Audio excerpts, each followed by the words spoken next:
Hello, and welcome to another edition of the Daily Bolt with your host, Dr. Jeff Tilley. Today's topic, in science, details matter. I just wish that was the case for the media.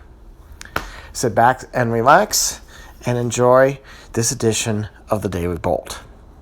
So, this particular topic, it's one I've hit upon before, and I'm going to keep hitting on it, probably until I'm blue in the face, until perhaps there's some hint of change in media in terms of how they report science.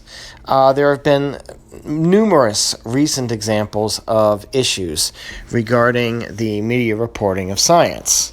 One of these, my colleague Jeff Passner pointed out on Facebook regarding two tropical storms in the Pacific Basin, basically being Hurricane Eric and Tropical Storm Flossie.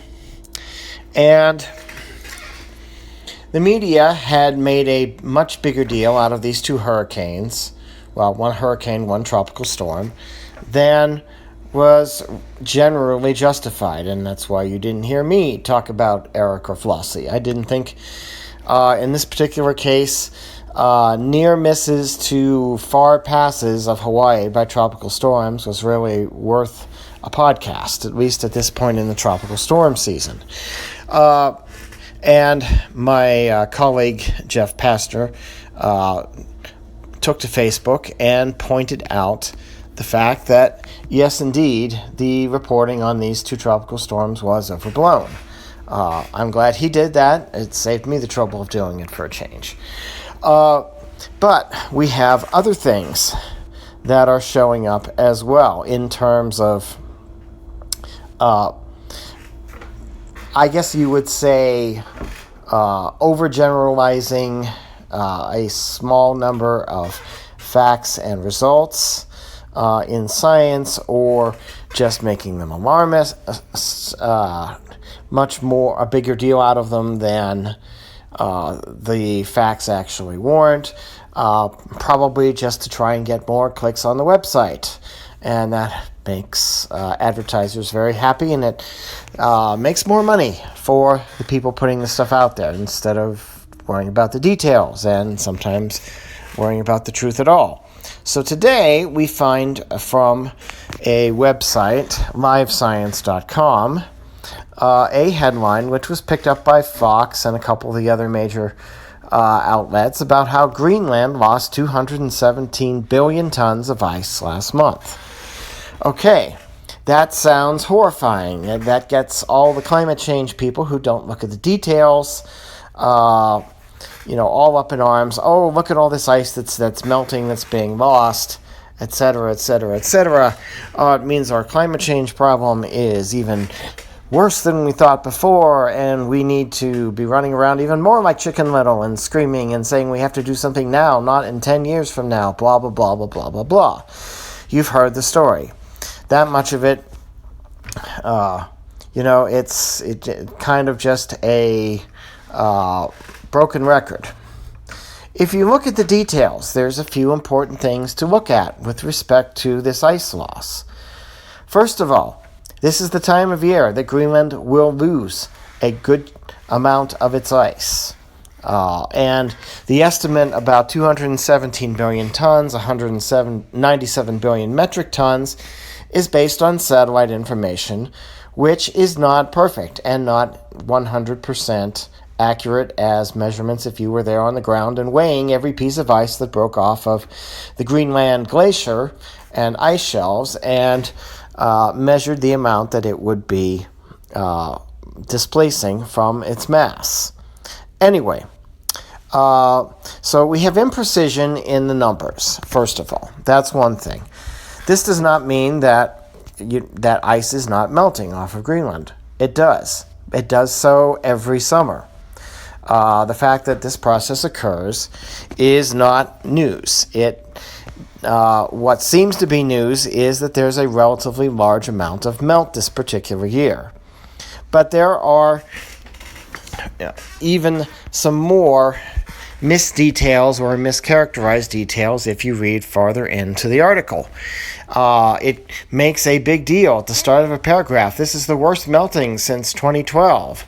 And it's been hotter this year than 2012. Well, that begs the question then, given that in 2012 there was actually substantially more of the area of the ice sheet that melted as opposed to just mass, which of these effects is more important? Which of them is more significant? What are the effects and the processes that go into how the Greenland ice sheet actually melts? These are all questions that really do need to be addressed because they link back to physical processes which are related to climate and a changing climate. And by oversimplifying, once again, into one statistic, into one number, and saying, well, it's the worst, without really checking into all the details, all the interactions, everything that goes into this, anyone who puts that out there is, at the least, leaving out significant details. At the worst, the leaving out of those details can cause major changes in how the interpretation of the result actually should occur. And it's interesting that the article continues on and produces more and more gloom and doom scenarios, and it just glosses over all of these things that I just talked to you about. So if 2012 was a year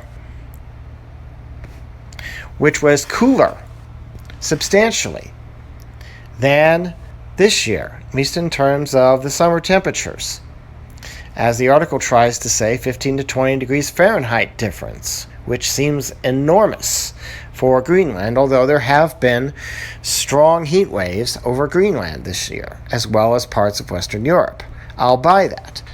But why then has a smaller area of the Greenland ice sheet, not volume, area? Why has there been a smaller area that has melted off compared to 2012? Is it cloud cover? Is it ocean temperatures? Is it something else? Is it Winnie the Pooh? I don't know.